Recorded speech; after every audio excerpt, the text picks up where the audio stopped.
बिस्मिल्लाहिर्रहमानिर्रहीम, अस्सलाम वालेकुम। मैं हूं ईसा नकवी। आज बुध 22 जून है। आपको मालूम है कि नई हुकूमत के आने के बाद एक बड़ी शद्दोमद से कोशिश की जा रही है कि किसी तरह भारत को, इसराइल को, अमेरिका के इत्तहादियों को खुश किया जाए।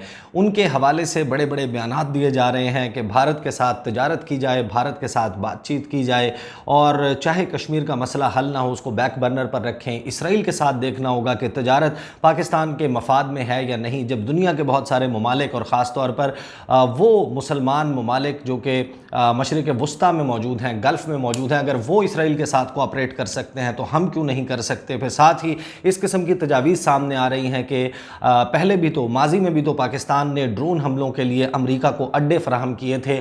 अगर ये इस वक्त पाकिस्तान के मफाद में है और पाकिस्तान को इसके बदले में कुछ मिलता है तो फिर ये कर लेने में भी कोई हर्ज नहीं। इस किस्म की फ़ज़ा में आपको याद होगा, मैं मुताद्दिद वीडियोज़ में इसका तस्करा कर चुका हूँ, जो बिलावल भुट्टो ज़रदारी ने, और इस स्पीच के चंद अहम पहलुओं के ऊपर मैं towards the end of the video बात करूंगा। लेकिन जो उन्होंने खिताब किया institute of strategic studies Islamabad में, जिसके ऊपर बाद में एक रिबटल या फिर आप यूँ समझें कि वजाहत दफ्तर खारजा की तरफ से जारी की गई, उसका लुब्बे लुबाब ये था कि भारत के साथ बातचीत पाकिस्तान के मफाद में है। पाकिस्तान का मफाद इंडिया के साथ जुड़ा है और अगर इन दो ममालिक के दरमियान इंटरडिपेंडेंस होगी, इकनॉमिक इंटरडिपेंडेंस, यानी कि पाकिस्तान की मईशत का इन्हसार भारत और भारत की मईशत का इन्हसार पाकिस्तान पर होगा, तो फिर ये दो ममालिक एक्सट्रीम पोजीशंस नहीं लेंगे, एक दूसरे के साथ लड़ाई का इम्कान जो है वो कम हो जाएगा। ये सोच है बिलावल भुट्टो ज़रदारी की और उन्होंने कहा कि बातचीत करनी चाहिए भारत के साथ। मैं कैसा वज़ीर ख़ारजा हूँ अगर मैं इंडिया के वज़ीर ख़ारजा से बात नहीं कर सकता, और तजारत जो है वो होनी चाहिए। अच्छा, इसके ऊपर गुज़श्ता रोज़ एक इंटरव्यू दिया इंडिया के national security adviser Ajit Doval ने। आपको मालूम है कि वज़ीर ख़ारजा हैं सुब्रमण्यम जयशंकर जो हैं वो फॉरेन सेक्रेटरी रिटायर हुए। उनकी पूरी ज़िंदगी भारत की फॉरेन पॉलिसी को इम्प्लीमेंट करते हुए, एग्जीक्यूट करते हुए गुजरी है।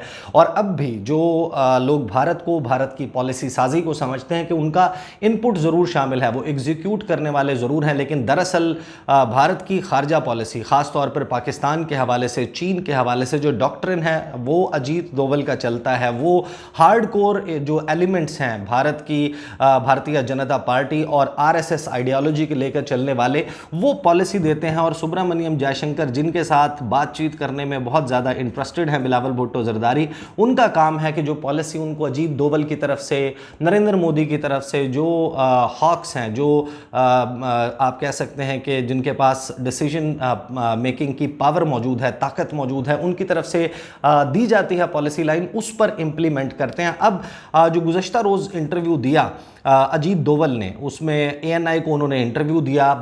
बेसिक मकसद था अग्निपथ स्कीम जो इंट्रोड्यूस करवाई गई है इंडिया की तरफ से। एक सेपरेट वीडियो मैं करूंगा और मैं आपको बताऊंगा कि ये कितना खौफनाक मंसूबा है इंडिया का। अग्निपथ स्कीम है क्या, इसके ज़रिए अचीव क्या करना चाह रहा है इंडिया, क्या इसके मकासद हैं, इस पर सेपरेट वीडियो करूंगा। लेकिन इसी इंटरव्यू के दौरान जब वो अग्निपथ स्कीम के हवाले से, जिस पर प्रोटेस्ट चल रहे हैं, इन्होंने 3 अहम मामलात के ऊपर बात की, चाइना के हवाले से, पाकिस्तान के हवाले से और कश्मीर के हवाले से। एक तो टका सा जवाब जो है वो पाकिस्तान को दिया गया है, पाकिस्तान के वज़ीर ख़ारजा को, जिन्होंने बातचीत की ख्वाहिश का, तजारत की ख्वाहिश का इजहार किया था। उस पर लुब्बे लुबाब ये है अजीत डोवल की गुफ्तगू का कि अमन कब होगा, किस तरीके से होगा, कैसे होगा, किसके साथ होगा, इसका फ़ैसला तुम नहीं करोगे, इसका फ़ैसला इंडिया करेगा। वो कहते हैं कि हम करेंगे इसका फ़ैसला कि कब होगा अमन, कैसे होगा। मैं आपके सामने ख़बर जो है हिंदुस्तान टाइम्स की रख देता हूँ और फिर मैं आपको बताऊँगा कि बिलावल जो है जिस डर से उम्मीद लगा कर बैठे हैं,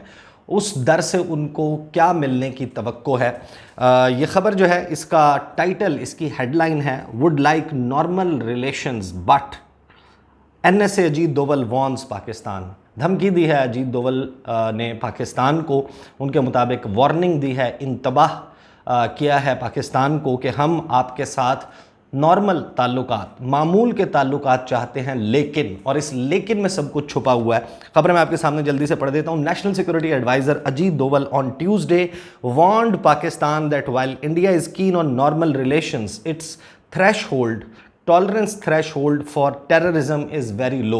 दहशतगर्दी की बात आपको मालूम है, मैंने आपको पहले भी कहा था कि भारत का कोई ऐसा बयान पाकिस्तान के मुतल्लिक नहीं होता जिसमें वो दहशतगर्दी का तज़किरा ना करें, चाहे हम अपने बयानात में कश्मीर को रखें ना रखें, अपने जो टॉप प्रायोरिटीज़ हैं पाकिस्तान की उनको बेशक तब्दील करते रहें। इंडिया की एक ही टॉप प्रायोरिटी है कि किसी तरह दहशतगर्दी को पाकिस्तान के साथ जोड़ा जाए। अजीत डोभाल ये कहते हैं कि हम ताल्लुकात तो आपके साथ बेहतर चाहते हैं, लेकिन अब हमारा दहशतगर्दी के हवाले से जो टॉलरेंस का लेवल है, जो हमारा सब्र का पैमाना है, वो उस पॉइंट पर है कि बहुत कम अब हम बर्दाश्त करेंगे टेररिज्म को। आगे वो ये कहते हैं कि खबर मैं आपके सामने रख देता हूँ। Speaking exclusively to news agency ANI, Doval said the mood in Kashmir had changed after 2019 के 2019 के बाद, 5 अगस्त 2019 के बाद अब कश्मीर में वो कहते हैं, दावा करते हैं कि मूड बड़ा तब्दील हो चुका है। वो वक्त जिस वक्त पुलवामा में अटैक हुआ, 40 इंडियन सोल्जर्स जो हैं वो मारे गए, कॉन्वॉय को हिट किया गया था, जिसमें वो ये कहते हैं कि पाकिस्तान बेस्ड टेरर ग्रुप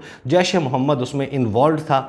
उसके हवाले से अब दावा करते हैं अजीत डोभाल, वो ये कहते हैं कि 2019 के बाद जो मूड है और टेम्पर है कश्मीरी अवाम का, लोगों का, वो तब्दील हो चुका है मुकम्मल तौर पर। पाकिस्तान के हवाले से अब वो नरम गोशा नहीं रखते, दहशतगर्दी के वो ख़िलाफ़ हो चुके हैं।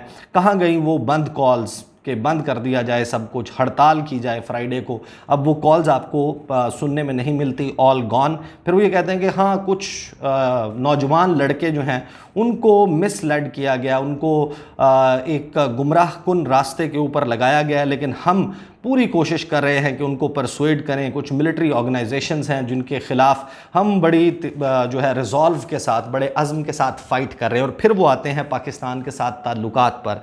On relations with Pakistan what did he say, उन्होंने ये कहा, we would like to have normal relations but tolerance threshold for terrorism is very low, can't have peace and war at the choice of our adversary, के अपने दुश्मन के ऊपर हम ये नहीं छोड़ सकते कि कब अमन होगा और कब जंग होगी। वी विल डिसाइड, हम ये फैसला करेंगे, when, with home and what terms, के शराइत क्या होंगी अमन लाने की, ये भी फैसला इंडिया करेगा। ये फैसला भी इंडिया करेगा कि किसके साथ, कौन होगा इक़्तिदार में, कौन होगा पावर में, तो फिर हम ये सब कुछ करेंगे।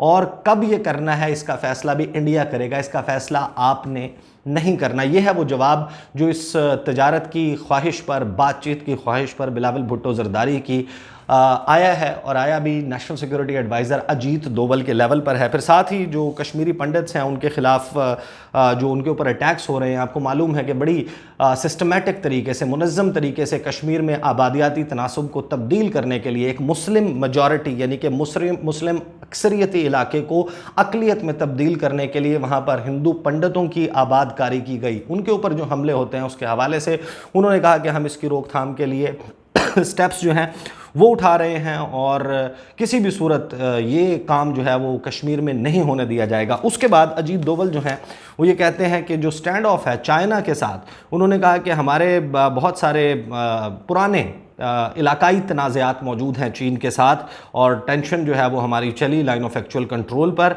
हमने अपनी इंटेंशंस जो हैं वो चीन को बहुत वाज़े कर दी हैं, और उनको बहुत अच्छे से मालूम है कि इंडिया टॉलरेट नहीं करेगा, इंडिया जो है वो किसी भी किस्म की दरअंदाजी जो है उसको बर्दाश्त नहीं करेगा। साथ ही उन्होंने अग्निपथ स्कीम के हवाले से गुफ्तगू की, लेकिन क्योंकि अग्निपथ स्कीम पर मैंने नेक्स्ट वीडियो में बात करनी है, तो अभी इस मौजू के ऊपर मैं आपको बता दूं, बिलावल भुट्टो ज़रदारी जो गुफ्तगू कर रहे हैं उसकी जो बेसिस है वो बिल्कुल दुरुस्त है। मैं ख़ुद इस बात का हामी हूँ कि जो, और ज़ाहिर है कि जो भी शख्स फ़ॉरेन पॉलिसी को समझता है वो उसको मालूम है कि जो इंगेजमेंट है, जो बातचीत है मसाइल के हल के लिए, वो बहुत ज़रूरी है, और उसी के ज़रिए जो है वो आप राह निकाल सकते हैं। को एग्जिस्ट किस तरीके से करना है, बकाए बाहमी के उसूल जो हैं वो होते हैं। लेकिन ये एक आइडियल वर्ल्ड की हम बात कर रहे हैं जहाँ पर दूसरी जानिब मौजूद जो फ़रीक है वो बातचीत की ज़बान समझता हो, बातचीत करना चाहता हो, और उसका ये जो है रवैया ना हो कि ये हम डिसाइड करेंगे, हमारी टर्म्स पर, हमारी शराइत के ऊपर अमन होगा और हमारी शराइत के ऊपर जंग होगी।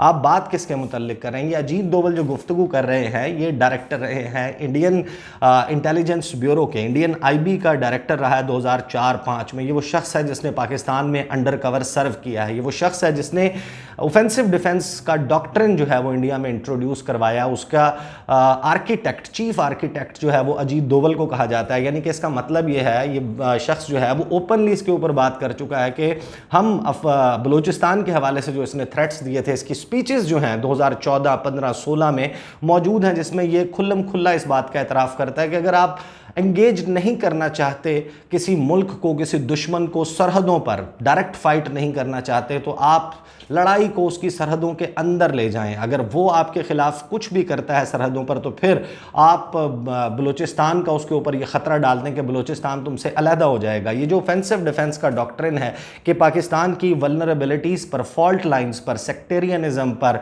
लिसानी बुनियादों के ऊपर पाकिस्तान में, और फिर दहशतगर्दी के ज़रिए, सियासी अदम इस्तेहकाम के ज़रिए, मुख्तलिफ पोलिटिकल पार्टीज़ को इंगेज करके उनके ज़रिए पाकिस्तान की फॉल्ट लाइन्स पर काम किया जाए, ये वो शख्स है जिसके हवाले से जो इस वक्त फॉरेन पॉलिसी बना रहे हैं इंडिया की। और हम बिलावल भुट्टो जरदारी इस दर से उम्मीद रखते हैं, अजीत डोवल के दर से, कि ये हमारी साथ बातचीत के ज़रिए मसाइल का हल करेगा, तजारत करेंगे तो ये सब कुछ ठीक हो जाएगा। ये वो शख्स है। और इंडिया जो है वो सबको मालूम है कि 1948 ऑनवर्ड्स कश्मीर में जो फोर्स जो है, जो उसकी प्रोफेशनलिज्म का ये आलम हो कि रेप को, यानी कि जो रेप है उसको वेपन ऑफ वॉर के तौर पर, हथियार के तौर पर इस्तेमाल करे, कि अगर कोई शख्स अपनी आज़ादी की जद्दोजहद कर रहा है तो फिर उसको ये मालूम होना चाहिए कि उसके गांव में उसके जो घर वाले हैं उनकी ख़वातीन की इस्मत महफूज नहीं है। इसको बाकायदा एक पॉलिसी के तहत, और यही ये पॉलिसी के आर्किटेक्ट रहे हैं अजीत डोवल, उनमें शामिल हैं, उन लोगों में जिन्होंने ये सब कुछ किया। कश्मीर में मासूम ख़वातीन की आबरू रेज़ी, उनकी इज़्ज़तों को लूट कर ये कंट्रोल करते हैं, लोगों की आवाज़ दबाने की कोशिश करते हैं, उनके ऊपर पैलेट गन्स का इस्तेमाल करते हैं, ममनुआ बोर का असलहा इस्तेमाल करते हैं, केमिकल वेपन्स इस्तेमाल करते हैं मुसलमानों पर। उनके ख़िलाफ़ जो कुछ होता है, बांग्लादेश वालों को तो ये कहते हैं टर्माइट्स हैं, दीमक है, हम इनको उठाकर बे ऑफ बंगाल में फेंक देंगे।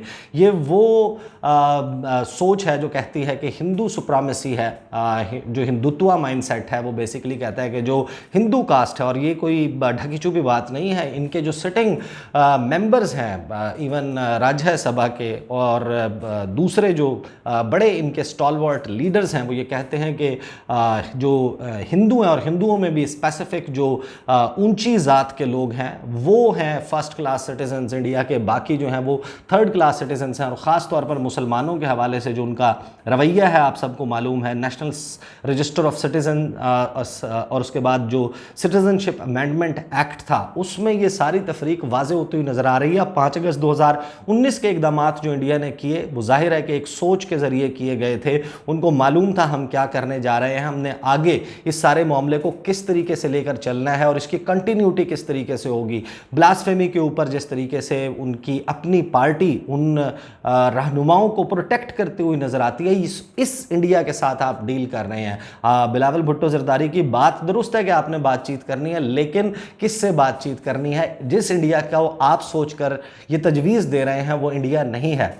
नरेंद्र मोदी के आने के बाद और अजीत डोवल जैसे लोगों के मौजूदगी में जो इंडिया है वो एक मुख्तलिफ इंडिया है, और उसके साथ डील करने के लिए आपको आउट ऑफ द बॉक्स सोचना होगा। जो किताब में लिखा हुआ है कि सफारतकारी का सबसे बेहतरीन तरीका यह है कि आप बातचीत करें, उस बातचीत से हटकर भी आपको कुछ करना होगा। कभी बातचीत ना करके भी सफारतकारी की जाती है। बहरहाल ये सब कुछ है। बिलावल भुट्टो जरदारी को उम्मीद है कि जवाब जो है वो बड़े अच्छे तरीके से वाशगाफ अंदाज में मिल गया, और वो बैठकर एक मरतबा ज़रूर सोचेंगे कि क्या मुझे इंडिया के साथ इस तरीके से डील करना है, या फिर इसके हवाले से अब पॉलिसी जो है उसमें कोई थोड़ी सी जो है वो तब्दीली लाने की ज़रूरत है। इंशाल्लाह अगली वीडियो में मैं आपके सामने रखूँगा कि जो इंडिया की अग्निपथ स्कीम है, इसका पाकिस्तान के हवाले से इसका क्या मतलब है, और इसी तरीके से जो अग्निपथ मंसूबा है चीन और पाकिस्तान के हवाले से इसके 3 बड़े और खौफनाक मकासद क्या हैं। इंशाल्लाह अगली वीडियो में आपके साथ मुलाकात होती है। मुझे इजाज़त दीजिए। अल्लाह हाफ़िज़।